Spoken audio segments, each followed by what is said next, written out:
And the great Zab Judah is coming on. Oh, he's out. Nothing. Zab Judah. Greetings to all boxing fans. Today, the author will show fresh in his memory. Try not to miss the most interesting moments. You are sure to enjoy what you see.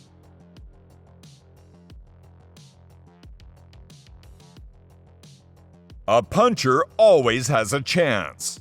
This axiom was once again confirmed on March 29, 2008, when the promising Cuban Juan Pablo Hernandez faced the written-off Wayne Braithwaite, a former world champion from Guyana. The beginning of the fight did not favor the veteran, who experienced a knockdown in the first round. But from the next 3 minutes, getting into the flow of the fight, Wayne began to equalize the situation in the ring. Auf jeden Fall muss versuchen, lang zu bleiben. Und da war die Hand von Braithwaite. Und es war eine schwere Hand. Kommt der nochmal hoch? Genau das, was wir befürchtet hatten. Dass im Schlagabtausch zu offen ist. Und jetzt zählt der Ringrichter. Und wie lange zählt er? In the third round, Braithwaite shocked commentators and spectators in the stands by thrice sending the Cuban into heavy knockdowns with his powerful blows. Der härteste Puncher im Cruisergewicht, dieser Wayne Braithwaite.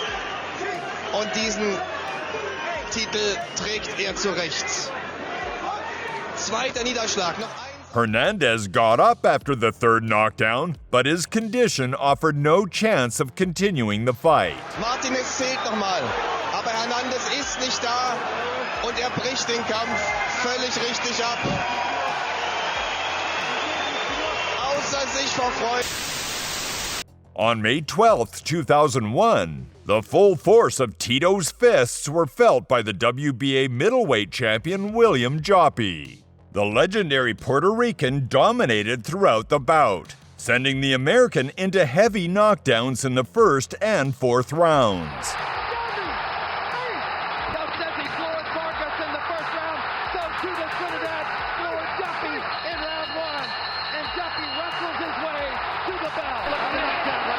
After control, Trinidad with two hard right hands now.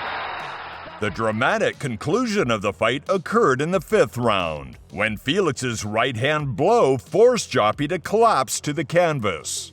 After regaining an upright position, the champion once again fell against the ropes. He stood up again, but his stumbling in the direction of the referees signaled the end of the fight.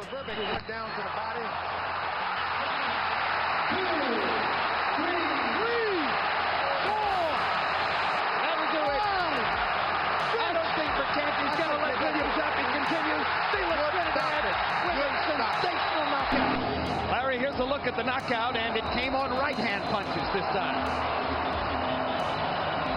Tito Trinidad may be the deadliest puncher. On June 10, 2016, Ukrainian Dimmitro Coocha won the European title in the cruiserweight division, crushing former world champion Enzo Maccarinelli. The tense and fairly even first round concluded with Coocha's powerful left hook, shaking the British Italian to his core, after which the Ukrainian added a precise 1-2.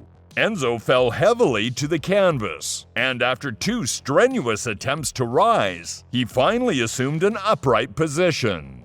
However, the boxer's staggering gait left no chance for the fight to continue. After such a blitzkrieg, Maccarinelli ended his boxing career. In the first round, Dimmitro Coocha has come here and done the most clinical job, and it was a very, very clean couple of blows. You could see the legs go. From Kiev, Ukraine, Dimmitro Coocha!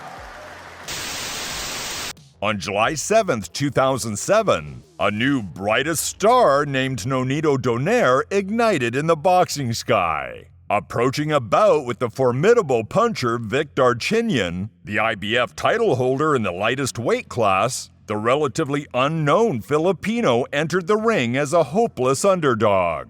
However, the events in the ring became a real shock for the Armenian and his team.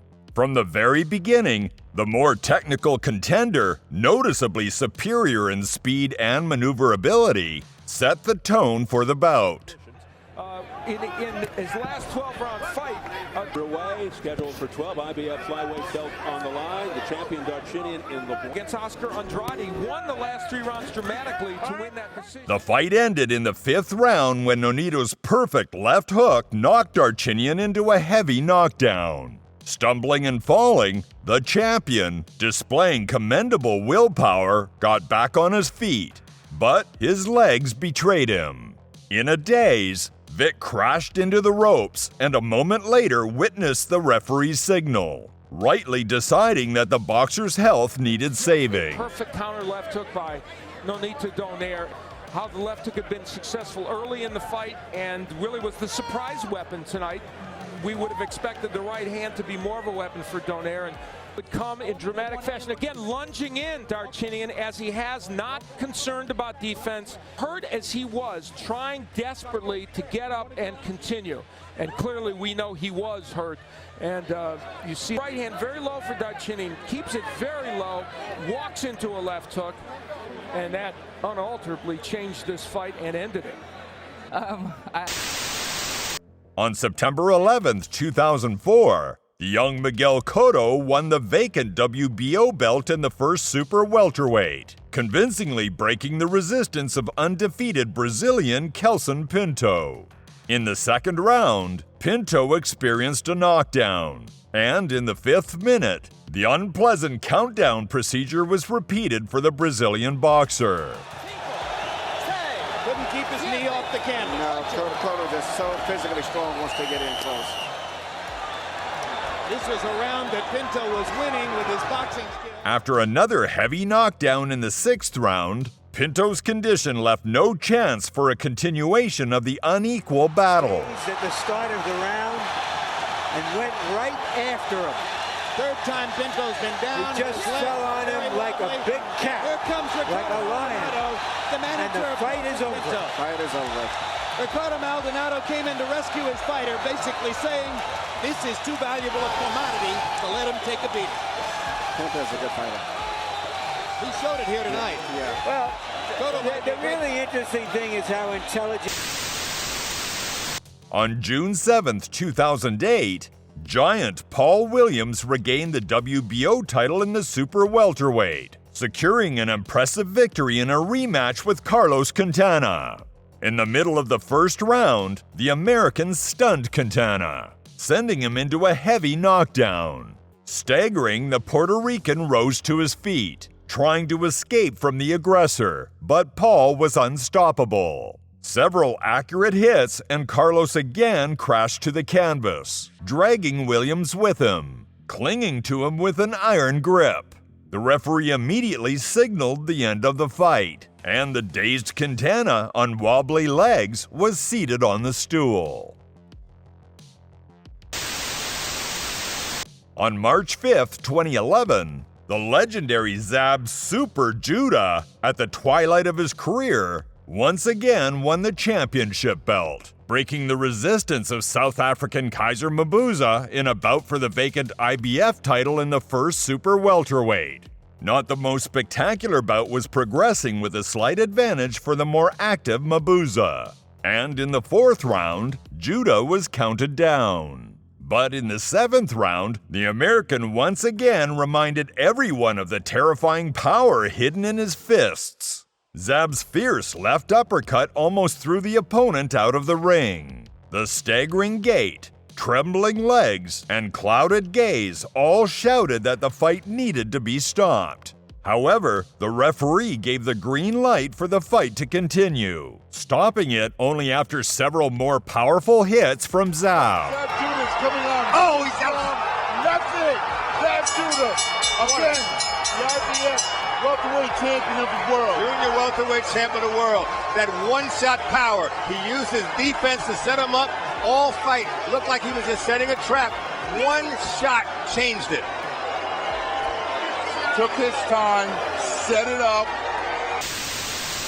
On July 14, 2012, in a bout for the WBC and WBA titles in the super lightweight division, Danny Garcia secured a brilliant victory over Amir Khan. The beginning of the fight belonged to the speedy Khan, landing more accurate shots. However, in the open battle, the power of punches and the ability to take a hit quickly took center stage. And in these components, Garcia proved to be stronger, sending Amir to the canvas 3 times throughout the fight. After the second knockdown of Khan in the 4th round, observing his staggering gait and a gaze that clearly did not return from distant foggy realms, the referee stopped the fight, despite protests from the boxer.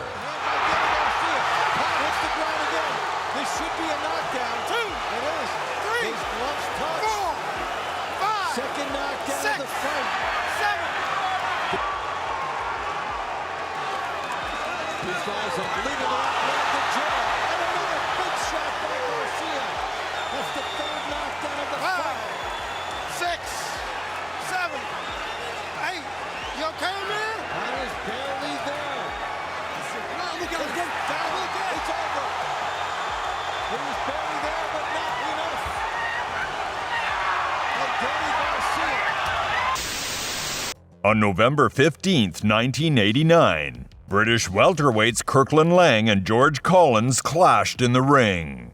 In the 5th round, Lang executed a precise combination that sent his opponent to the canvas. I'm not sure Collins should really get into that game. Up, there we go again. 2 falls or a submission we're going to get. Oh, that right hand punch. And he's going to have trouble. He's jumped over him twice there when he went down, and Collins looked into his corner. He couldn't find the corner. He's in desperate trouble. And he's in trouble. Round, you never know. In this game, one punch can change everything. He was out before he hit the floor there, wasn't he? He really wobbled and fell back there. And I'll be surprised he won't let him go on. He just, yes, he will. I'm amazed. Despite George bravely getting back on his feet while wobbling from side to side, the referee gave the green light to continue. Fortunately, the official quickly realized his mistake and stepped in after Lang's first effective follow-up attack. I'd hope he'd do it first time up in the 5th round. And I must say, tremendous performance by Kirkland Lang, the old man of the ring. On April 8, 2011, ring veteran Johnny Gonzalez created a small sensation by claiming the WBC title in the super bantamweight division from Hozumi Hasegawa. The more technical and faster Japanese southpaw effortlessly won the first 3 rounds of the encounter. However, in the 4th round, Gonzalez unexpectedly unleashed a powerful and seemingly telegraphed right-hand blow, driving Hasegawa to the canvas. With unsteady legs, Hozumi assumed an upright position, but a single look into his eyes was enough for the referee to give a fair signal to stop the fight.